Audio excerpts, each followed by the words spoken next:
আগের দিনে রাজা বাদশারা রাজদরবারে বসে বিচার আচার করত। গত 17 বছর দেখছি আমরা হাসিনা গণভবনে বসে বিচার আচার করতো। মানে সে ওখানে বসে সিদ্ধান্ত নিত, আর আদালত তারই সিদ্ধান্ত বমি করে ফেলে দিত আদালতের ভিতরে, সেটাকে রায় বলতো। ওইরকম রায় কিন্তু এই খালেদা জিয়াকে আটকাইছিল, মানে জেল দিচ্ছিল ওইরকম রায়তেই, মানে হাসিনার সিদ্ধান্ত আদালত দিছিল। একইভাবে তারেক জিয়াকে কিন্তু যাবজ্জীবন কারাদণ্ড দিছিল, এই আদালতই দিছিল। এই আদালত সব পারে।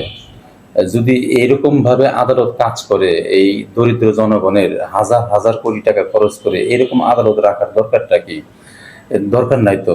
ওরা এই রাজনৈতিক অফিসে বসে সিদ্ধান্ত নেক, তারপরে ওদের তো অনেক লোকজন আছে, সেই লোকজন নিয়ে দাবি আদায় করার জন্য রাস্তায় নামুক। আদালতে এরকম হাজার হাজার কোটি টাকা খরচ করে আদালত পালার তো দরকার নাই আমাদের।